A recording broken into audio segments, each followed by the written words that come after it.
amigos! Sejam todos muito bem-vindos ao podcast Pausando a Programação. Aqui nós falamos sobre carreira, trajetória e os assuntos do momento da área de TI. Eu quero começar agradecendo os nossos patrocinadores. Ockmont Group, especialistas em cibersegurança. BTO, gestão completa de TI. Mundo 365, o seu parceiro de sucesso em tempo integral. Advanced Informática, a sua consultoria em produtividade, segurança e nuvem Microsoft. Estúdios Vida Moderna torna o seu podcast em realidade. Uniker, a plataforma de CSP com suas regras de negócio. Whitech, sua TI, nossa prioridade. Eu quero aproveitar e convidar você para seguir o Pausa na Programação em todas as redes sociais e se inscrever no nosso canal do YouTube, @Pausa na Programação. E hoje nós temos uma apresentadora de luxo. Ela tem mais de 20 anos de atuação na área de TI, com passagens por grandes empresas como Ernst Young, EDS e OGX Petróleo e Gás. Sempre com um olhar atento ao impacto social, atualmente ela lidera o delivery de Professional Services na Amazon. A nossa dona, Tatiana Gomide, de Faria Tendler, obrigada por dividir a apresentação comigo. Obrigada, Rô, pela oportunidade, pelo convite. Uma honra. E ele? Nós temos a honra de receber um convidado muito especial. Ele é líder de serviços profissionais na Amazon e tem um histórico impressionante em desenvolvimento de pessoas. É considerado um dos palestrantes mais criativos, chegando a fazer mais de 400 palestras. Guilherme Araújo. Super obrigada por aceitar o nosso convite. Eu que agradeço. E foi a primeira vez que eu ouvi o nome da Tati completo. Eu nunca tinha escutado. Olha! Que bacana. Você sabe que é uma brincadeira que a gente faz, porque ela gosta do Gomide, que é da mãe, do Faria. Que é do pai. E o Tendler. Do marido. Então, né? Temos para falar tudo. Gui, eu queria saber de quem que é a frase treina, treina, que uma hora você fica bom. Eu acho que ela é minha, essa frase.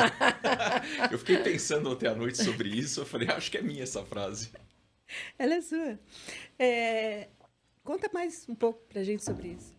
Bom, eu me identifico com essa frase, não sei se ela é minha, da minha autoria, ou se eu li em alguma placa de caminhão na estrada, mas independente disso, eu me identifico com ela porque eu não tenho nenhum tipo de dom ou inteligência distinta, mas eu sempre fui muito esforçado em tudo que eu fiz. Então, eu pude perceber que, ao longo dos anos, quanto mais eu treinava, praticava algo ou estudava, eu ficava melhor naquilo. Tem muita gente que fala que é sorte, né? Às vezes, pode até ser sorte. Sorte é importante na vida, mas uma coisa está ligada à outra. Então, eu sempre digo para as pessoas que ninguém é incapaz de nada. Se você focar naquilo que você quer, ter um objetivo e praticar em cima daquilo, você consegue chegar e conquistar. Gui, conta pra gente como você escolheu trabalhar na área de TI, como você começou a sua carreira, talvez até antes. Tá bom, vou voltar no tempo, então, muitos anos. Eu não escolhi, tá, a tecnologia, ela que me escolheu. Eu desde pequeno, eu já sabia o que eu queria, né? E muito por conta de influência dos meus pais. Eles diziam que se eu queria ter uma carreira de sucesso ou se eu queria ser independente na vida, que eu estudasse bastante e que eu tivesse aí um futuro profissional muito embasado na faculdade que eu fosse fazer, né? Se a gente parar para pensar hoje em dia, isso é um pouco antiquado. Mas na época funcionou para mim. Então, com 12 anos para 13, eu já sabia que eu queria fazer administração de empresas. Talvez era uma influência direta do meu pai e da minha mãe, mas independente disso, eu acho que eles acertaram, porque eu gosto muito do que eu faço hoje em dia. E ao longo dos anos eu fui me desenvolvendo, então eu tive que estudar inglês, eu tive que estudar espanhol, e não bastava só estudar, eu tinha que tirar todos os diplomas da língua, porque senão eles não ficavam felizes e satisfeitos. Se a gente parar para pensar, né, nos dias de hoje, isso é um pouco estranho, né? Porque hoje as pessoas são mais soltas, mais livres. Na época, a disciplina era um pouco mais rigorosa. O que eu vejo por um lado positivo, tá? Não me fez mal, nem nenhum prejuízo para mim. E aí o primeiro desafio era entrar na faculdade, que era a faculdade que meus pais queriam que eu entrasse, que era Getúlio Vargas. que era, na época, eu acho que ainda é, a faculdade mais concorrida para administração de empresas. E eu não tinha todo esse embasamento de estudos para poder entrar. Então, na primeira vez que eu tentei, eu não passei no final do ano.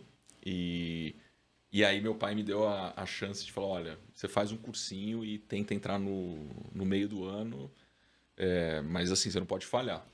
Tá bom. Talvez, segundo palavras da minha mãe, ela fala que foi a única vez na vida que ela viu eu estudar de verdade, por alguns meses. E no final eu acabei me saindo bem, eu entrei em penúltimo, tá? Então, assim, eu passei raspando mesmo. E aí acabei cursando a administração e já estava derivando para a área de mercado financeiro, que foi onde meu pai trabalhou toda a vida. Então, eu me espelhava muito nele para isso. Ele tinha tido sucesso, então vou repetir a receita de sucesso dele. E então, no quinto para o sexto semestre era a época que a gente fazia o estágio, né, nas empresas, e o primeiro banco que eu entrei foi o Bank Boston. Não existe mais, ele foi depois comprado pelo Bank of America e posterior o Itaú comprou a operação. E eu entrei justamente na mesa de operações, na mesa de derivativos, que é, vamos dizer assim, o centro nervoso de um banco e é onde você movimenta todo o dinheiro dele. E eu estava perante ali pessoas brilhantes, todos eles tinham formação do ITA, do IME, da Poli, eu era o único de administração de empresas naquele meio ambiente. Era um ambiente inóspito, era bem agressivo, eu sofria bastante, não vou falar bullying, mas eram várias provocações e gozações o dia todo, eles me desafiavam o tempo inteiro. Conta uma pra gente. Eu me lembro, tinha um cara hoje, ele tá no Safra, tá? O Ricardo Galo. Ele era o vice-presidente do banco. Ele era super jovem, um cara brilhante. E ele vinha sempre com um problema para mim. Então ele pegava aqueles problemas que nem o Einstein tinha resolvido e me dava e falava assim, ó, você tem até o final do dia para resolver isso, senão você tá fora daqui. E eu ficava quebrando a cabeça e aí depois ele vinha. Eu me lembro de uma vez que ele colocou um problema que acho que não era tão complexo. O pessoal do ITA resolveu o problema, eu não resolvi.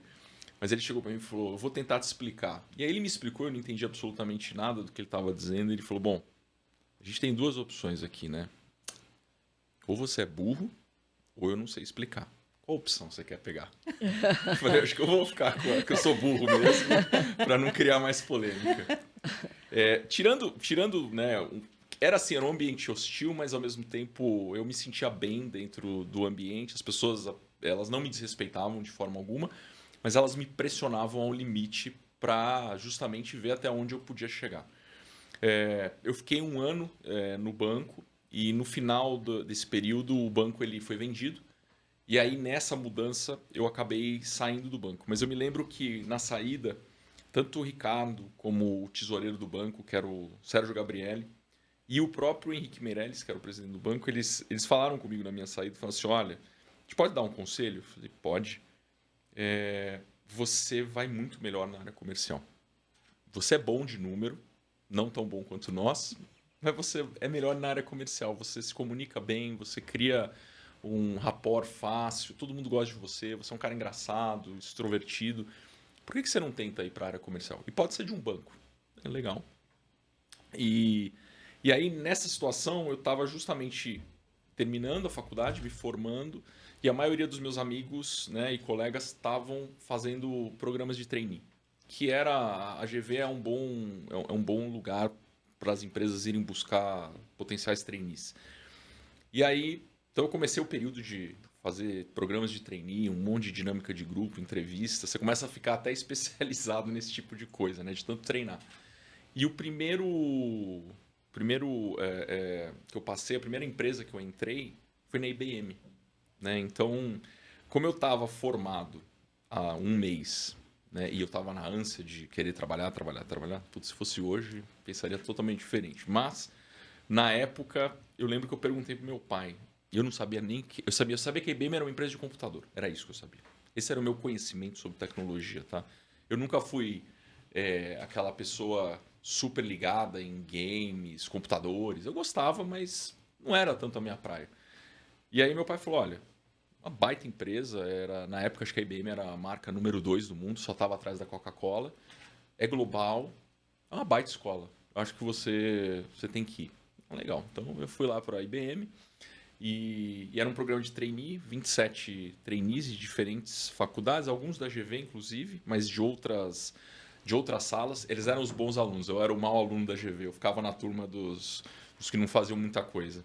Não acredito. É verdade. Se você pegar meu histórico escolar, ele não é o mais brilhante possível. Assim, eu estudava quando eu precisava, né? Ou quando me interessava, né? Tem uma diferença. Mas eu lembro que o programa de treino da IBM era um programa rápido, 3 meses, e aí depois você já ingressava para as diferentes áreas para vendas, tá? Era um programa de vendas. Então essas áreas elas estavam fundiando esse programa e depois eles escolhiam quem eles iam pegar. E eu não entendia nada de tecnologia, comecei a entender um pouco, comecei a gostar daquele negócio, gostava das pessoas falando e tal, cada área vinha lá um líder falar. E no final do programa, eu lembro que o gerente do programa ele falou: olha, Guilherme, todo mundo gostou muito de você. Você pode escolher a área que você quiser. Eu falei: olha, que legal. E aí, eu, com o meu brilhantismo e conhecimento profundo, eu escolhi a pior área da IBM, que era a área de impressoras. Ninguém queria ir para essa área, mas eu escolhi ir para lá. Porque eu consegui entender, né, o que era uma impressora, sai um papel com um negócio, com um servidor. O pessoal fala de servidor. Eu falo: o que é servidor? Eu conheço um computador, não um servidor. Para mim era muito lúdico esse conceito de servidor, mainframe, storage. Para mim, eu ainda não tinha conseguido dimensionar o que eram essas coisas. E aí eu fui para a área de impressoras, e quando eu cheguei na área de impressoras, estava tendo um baita de uma auditoria lá, um compliance, mandaram metade da área embora, por uma série de questões. E aí, para minha sorte, ingressou uma pessoa nova, que era a líder da área, chama Ana Zamper. Então eu posso falar que a Ana Zamper foi minha primeira gerente na minha carreira. E aí ela, rapidamente falando comigo, ela falou: eu gostei de você, eu não quero você em vendas, não. Eu falei: caramba, mas eu acabei de fazer um programa de trainee para ser vendedor. Ela falou: não, mas eu acho que você vai se dar melhor sendo meu operações. Eu falei: mas o que faz isso? Ela falou: você tem a chave do cofre. Eu lembro dessa frase dela, isso faz muito tempo. Eu falei: a chave do cofre? Ela falou: você manda prender e soltar, você que vai administrar tudo que está acontecendo aqui, você vai ser meu braço direito e você vai acabar participando de várias reuniões que potencialmente na área de vendas você não participaria, você não teria essa visibilidade. Eu achei interessante, também não tinha muito o que pensar, né? Falei: tá bom, tô dentro. E aí, a partir dali, eu acelerei muito a minha carreira, eu aprendi muito na IBM. Eu fiquei nesse período quase 6 anos. Eu passei por 5 áreas diferentes. Eu fui promovido 4 vezes, o que era um negócio completamente impensável para uma empresa quase centenária na época. E era um lugar que eu me sentia muito bem. Sabe quando você se sente que você está no lugar certo, na hora certa? Mas eu sou muito inquieto. E eu sempre quero mais e mais e mais. E aí eu resolvi, logo depois que alguns meses depois de eu ter minha primeira designação gerencial, eu resolvi sair da IBM. Então isso foi meio chocante ali para todo mundo. Ninguém entendia muito bem o que eu estava fazendo, o porquê que eu estava fazendo. Mas você sabia? Eu achava que eu sabia. No final deu certo, mas assim, a gente quando é muito jovem, às vezes a gente acha que sabe, mas a gente não sabe. Ou eu, na minha idade, eu também acho que eu sei, eu também não sei, tá? Mas enfim. E aí eu fui empreender. E fui empreender numa empresa que estava começando, super pequena. Eles tinham me conhecido porque eu vendi algo para eles. E eles gostaram e acharam que eu tinha um perfil para tomar a frente de algumas coisas do que eles estavam vislumbrando. Então eu acabei indo para essa empresa. Era uma empresa de data center, com um conceito já muito semelhante ao conceito de nuvem, de cloud na época. Isso era 2009, hein? Ainda se rabiscava o termo cloud. E a partir dali eu pude ter uma experiência durante 3 anos como empreendedor, entender um pouco melhor o outro lado, né? Fui parceiro da IBM, então eu entendo bem o que os parceiros eles vivem e trabalham e qual é o conceito, como é que você trabalha com o parceiro. E no final do 3º ano, por uma série de razões, eu acabei vendendo a minha parte da empresa e voltando para o mercado, assim, meio na cara e na coragem, tá? Eu não fiz nenhum movimento casado entre, então eu saio, já estou contratado. Não, eu precisava sair. Eu tinha meus motivos. Depois disso, eu passei uma temporadinha de 3 anos numa empresa chamada BMC Software, que eu tenho boas recordações e tive muito aprendizado, tive bons líderes naquela empresa, carrego bastante bagagem positiva para mim. E eu bati ali num momento que, para eu crescer, eu tinha que mudar de país. E não era uma opção, naquela época, para mim, pessoalmente falando.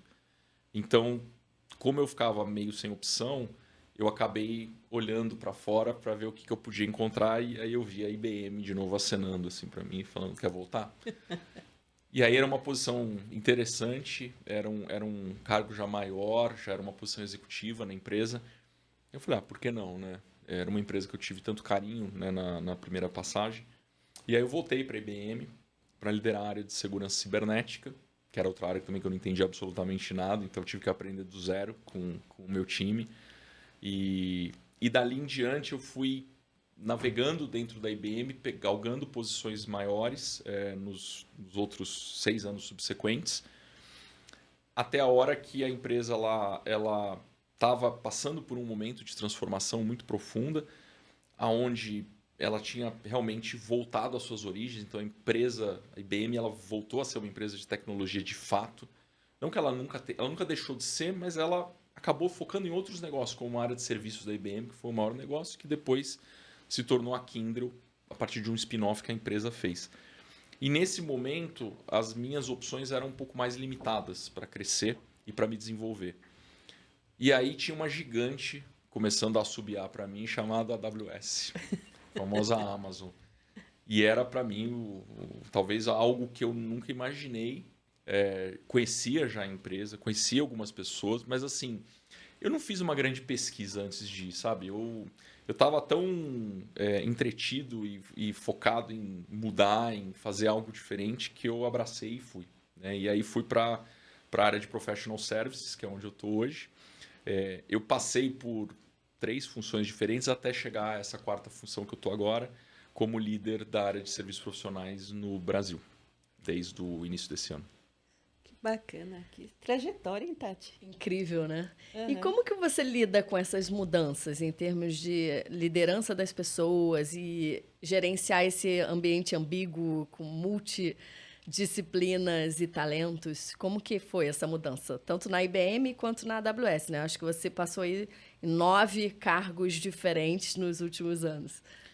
Olha, para mim a mudança é o que mais me motiva. Eu tendo a me acomodar quando eu começo a achar que eu já vi muito daquilo da mesma forma todo dia. E eu gosto muito da mudança porque me permite conhecer gente nova e ampliar o meu horizonte de conhecimento. Então, algo que eu sempre faço, eu me projeto muito nas pessoas que estão dentro da organização. Elas são a minha bússola, elas são o meu guia. Então, eu acabo buscando esse conhecimento com elas, a partir delas, para aí eu poder liderar aquelas pessoas, pegando toda essa experiência que eu trago do passado, coisas que eu aprendi, coisas que eu cometi de erro, né, e que você tenta não cometer de novo. Às vezes você comete, tá? Acontece. Mas mais do que isso, assim, tudo que é novo para mim me fascina. Eu adoro tudo que é novo, aprender algo novo, conhecer alguém novo, escutar das experiências. Eu acho que o maior professor que eu tenho são as pessoas que eu trabalho hoje, são as pessoas que eu lidero. Eu aprendo com elas todos os dias, porque são perspectivas diferentes e me permitem tomar uma decisão mais consciente em cima de um todo. E como que você acha que você motiva essas pessoas e mantém elas engajadas? Olha, eu tenho uma energia elevada, assim, na média, e eu tento sempre estar bem humorado. A única coisa que me tira do sério é quando eu tô com muita fome, tá? Ou com muito sono. Aí eu fico meio chato, tá? A minha esposa, ela pode divagar mais sobre esse tema, mas ela sabe que quando eu tô com fome, ela fala, vai lá, vai dormir, vai comer, porque não tá. Mas eu acho que quando você irradia uma energia positiva, isso contagia os demais.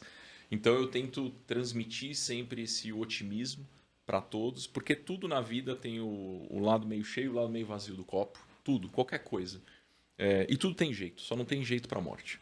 Então, esse pensamento, ele é um pensamento que eu carrego já, acho que desde pequeno. Minha mãe, ela tem uma frase que ela fala assim, que eu era uma... Minha mãe não, desculpa, minha avó. Ela fala que eu era uma criança muito alegre. Eu estava sempre sorrindo, dando risada, falando com todo mundo. Eu acho que eu não perdi esse brilho interno. E eu tento potencializar isso com as pessoas, porque a alegria é uma coisa que contagia os outros. E você passar 8, 10, 12 horas num ambiente de trabalho que não seja alegre, que não seja leve, que não seja positivo, é muito ruim. Então, eu gosto de fazer aquilo que eu gostaria que os outros fizessem comigo. E eu levo isso muito a ferro e fogo, todos os dias. Independente se às vezes o dia não é tão ensolarado, ou você está num dia mais difícil ou cansado, sempre tem um lado bom que você pode tirar e eu tento mostrar isso para os demais. Eu queria fazer uma pergunta muito séria para você. Eu não consigo responder pergunta séria. Não, porque é muito... Você trouxe alguns insights aqui para mim e eu fiquei na dúvida, quem que é mais bonito e inteligente? Você ou Ricardo Amorim? Eu vou... Porque, assim, para quem está só ouvindo e não está vendo, né, o podcast, gente, ele é idêntico. Eu estou vendo o Ricardo Amorim aqui na minha frente. Manhattan Connection. Sósia. O jeito de falar, o jeito de olhar. Vocês são amigos? Avós. Assim, avós, parentes, Não, filhos do mesmo pai, da mesma mãe? A gente já fez essa busca genealógica, a gente não encontrou nada que juntasse. Bom, eu posso responder da seguinte forma, né? O Ricardo, ele é alguns anos mais velho que eu. Então, eu devo ser a forma aprimorada dele. Eu vim subsequente a ele. Então, eu sou a versão 2.0 do Ricardo. Então, a partir disso, você pode interpretar a resposta da forma que você bem entender, tá? Agora, é um cara brilhante, é um cara que eu respeito muito. Eu tive a oportunidade de poder interagir com ele algumas vezes, seja em palestras, seja em projetos de inteligência artificial. Ele é um cara muito ligado em tecnologia. Apesar do seu core business ser mercado financeiro, ser economia, mas a gente sempre brinca entre nós aqui, quem que é mais bonito, quem que é mais inteligente. Eu falo, eu sou mais jovem, é só isso que eu posso dizer. Isso é um fato. Isso é um fato, isso a gente não vai discutir. Enfim, é um cara que eu admiro bastante. Legal. Muito legal. Você comentou, só para trazer uma retrospectiva aqui, você comentou sobre a área de segurança da IBM. Sim. Né? E tem uma particularidade que você disse que quando você chegou você não conhecia, né, essa parte de segurança e tal. Conta um pouco pra gente sobre esse pedaço da sua história. Eu lembro que quando eu cheguei, realmente a única coisa que eu sabia de segurança era firewall e antivírus, tá? O que é um conhecimento bem rudimentar quando você olha todo o espectro de segurança cibernética hoje em dia, e é um tema que está super em voga.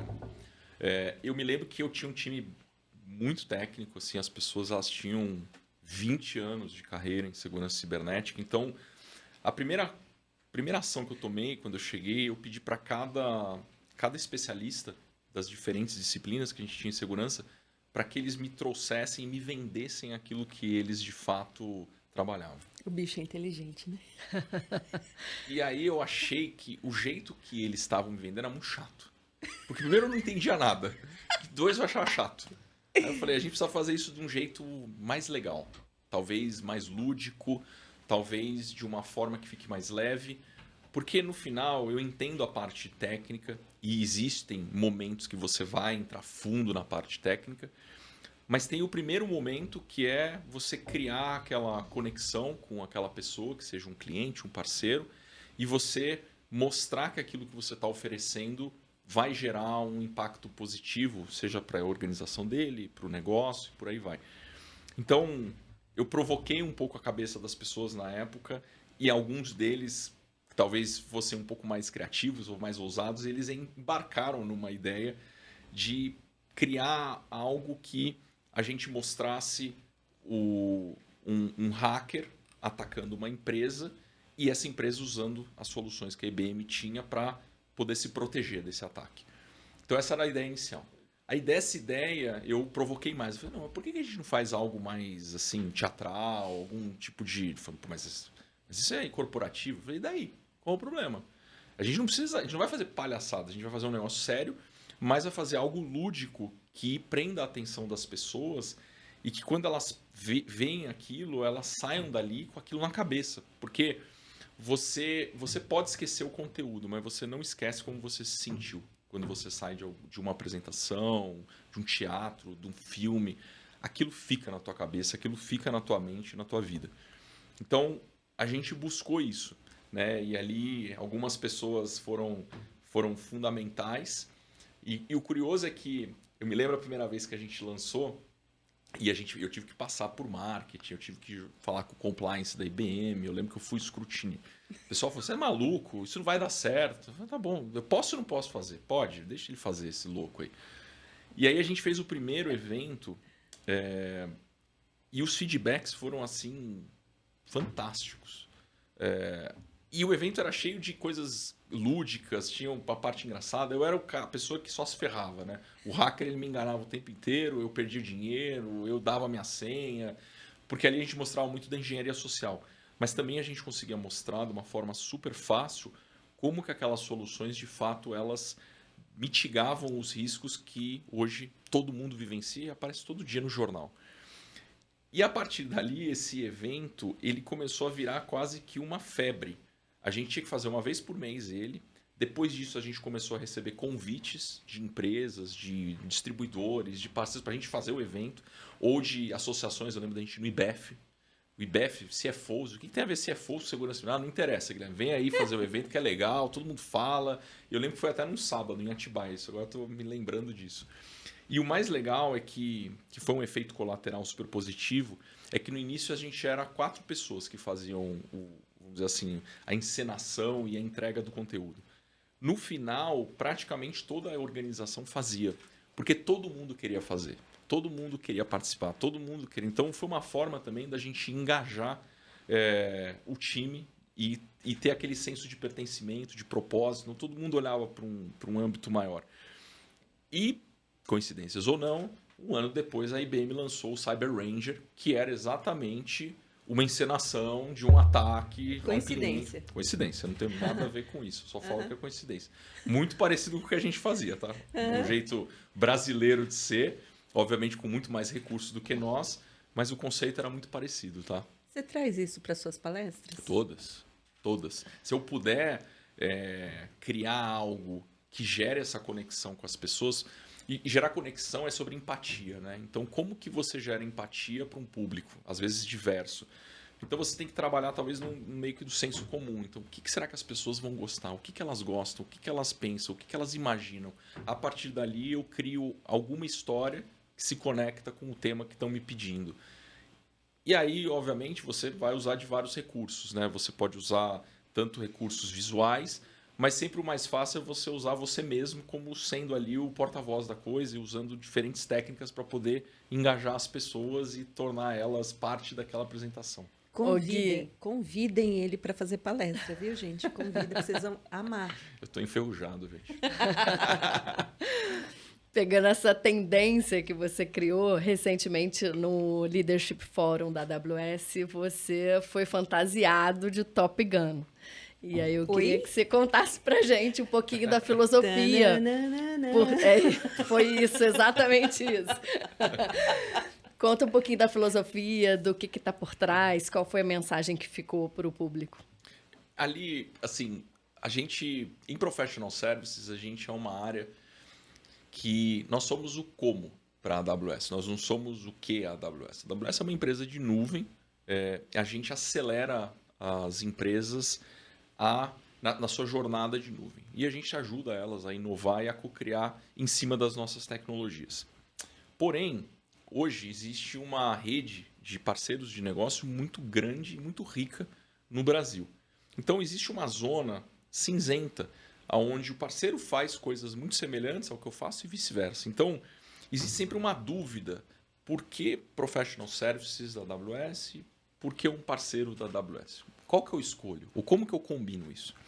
Então eu fiquei matutando e pensando como que eu posso mostrar os diferenciais que Professional Services tem perante os nossos parceiros. Então, em algum momento eu escutei, e foi por acaso, tá? Eu estava no corredor e eu vi uma pessoa falando que eles tinham feito um projeto super difícil, mas que só Professional Services conseguia fazer, e aí a pessoa soltou, isso é coisa de Top Gun.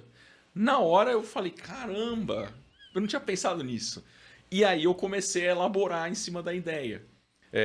O mais louco é que meu chefe comprou essa ideia. Então, assim, não é só eu o doido. Tem ele também que acabou. Ele falou, nossa, eu adorei essa ideia e tal, vamos fazer.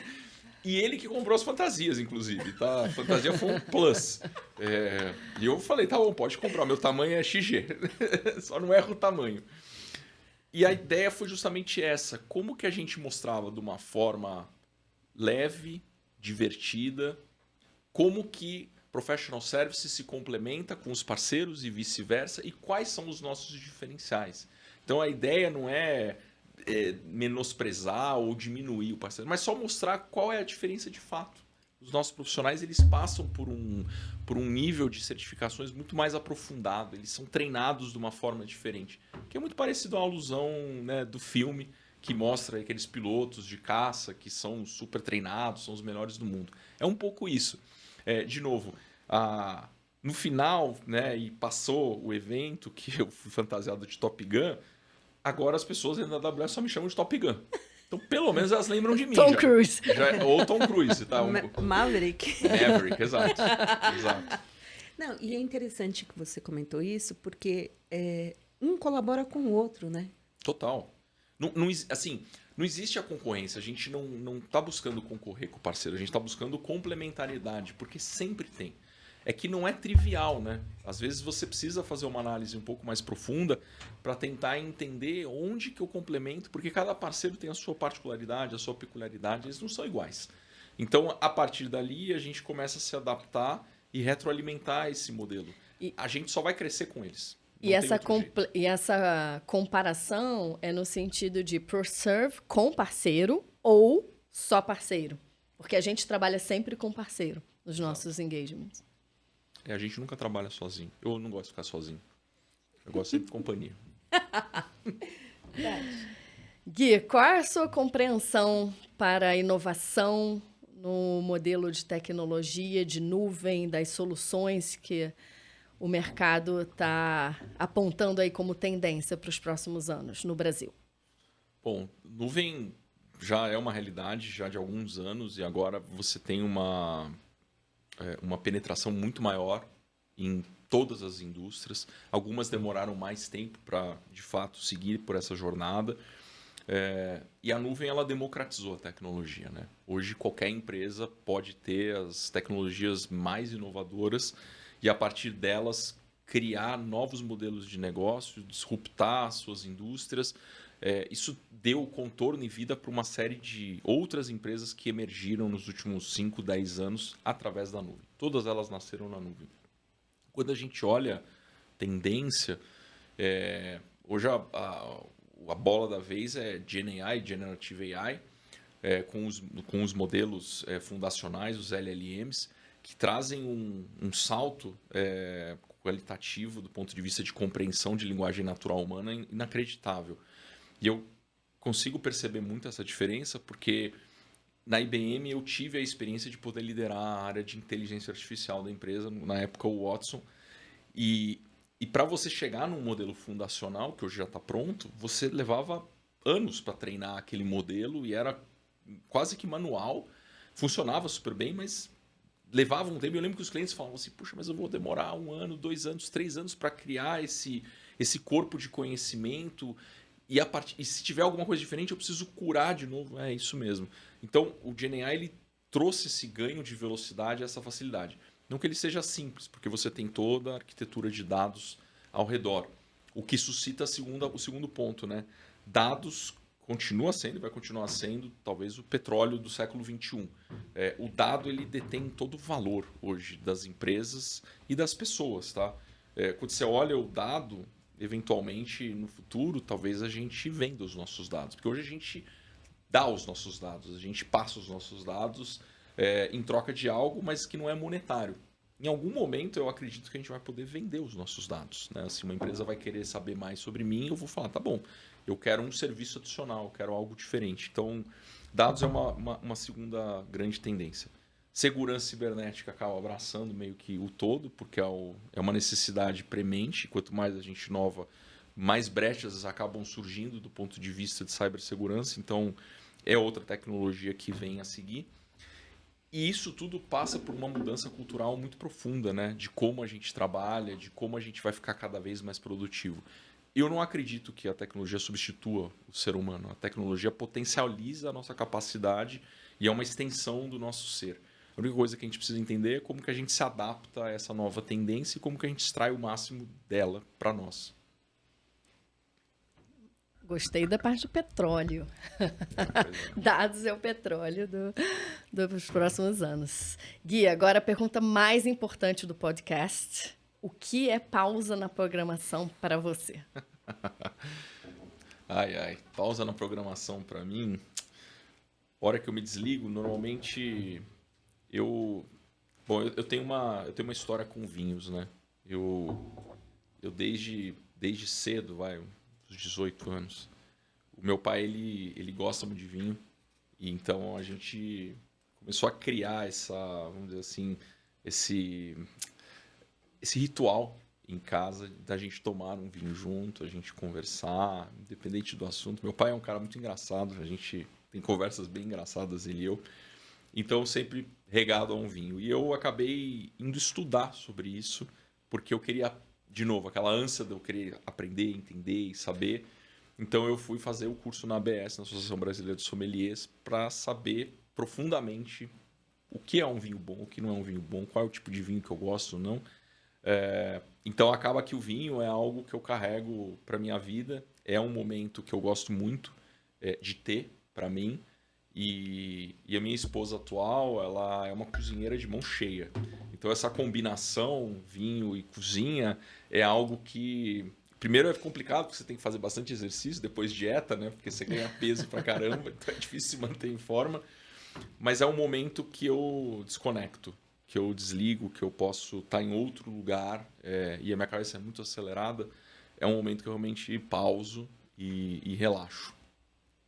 Bacana. E você trouxe uma foto aqui pra gente. Comenta um pouco sobre ela. Essa foto aí foi na minha lua de mel, eu casei ano passado. Ai, que bonitinho. É lindo. Ai, o amor é lindo. E aí a gente tava... Eu não me lembro agora se a gente tava na Puglia. A gente tava em algum lugar na Itália, não me lembro exatamente aonde foi essa foto. Mas lá na Itália foi um bacanal etílico. A gente bebeu todos os dias, muito vinho. No final, eu tive que fazer um detox, porque já não dava mais. Mas foi super bacana, porque a gente pôde curtir muito, mas sempre com um bom vinho ali. A gente, às vezes, tinha que quebrar um pouco, porque a gente queria fazer algo um pouco mais agitado. Aí não dava para ficar bebendo vinho o dia inteiro. Fora o calor que estava na época, não era verão, era junho, era antes do verão. Estava muito quente, muito quente. Gui, sabe aqueles quadros que o pessoal faz aí de bate-bola, jogo rápido, assim? Sei. Queria fazer um bate-bola, topa? Top. Quem são as suas inspirações? Pessoas que de alguma maneira influenciaram você? Meu pai, minha mãe e minha esposa. Futuro do Gui para os próximos anos? Crescer. Tati Gomide.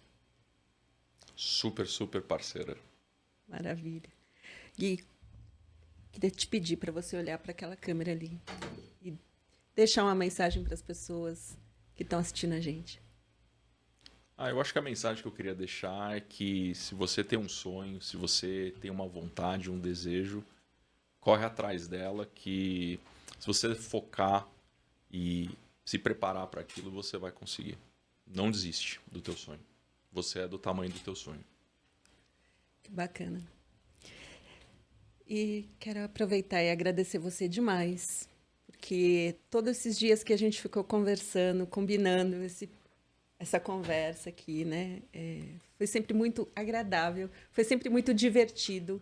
As figurinhas que a gente trocou no grupo, eu ficava morrendo de medo de não mandar uma figurinha errada. Então, muito obrigada, viu, Gui? Imagina, eu que agradeço o convite. Foi um prazer estar aqui. Tati, obrigada. Obrigada mais uma vez, uma honra Já participar, pode pedir uma música. honra estar aqui com esse fera. Já pode pedir música, tá? Já é 3, né? Pessoal, eu quero agradecer demais a audiência de vocês. Quero te convidar para seguir o Pausa na Programação nas redes sociais, se inscrever no YouTube, no Spotify, @Pausa na Programação. Muito obrigada aos nossos patrocinadores. Até a próxima semana. Tchau, tchau.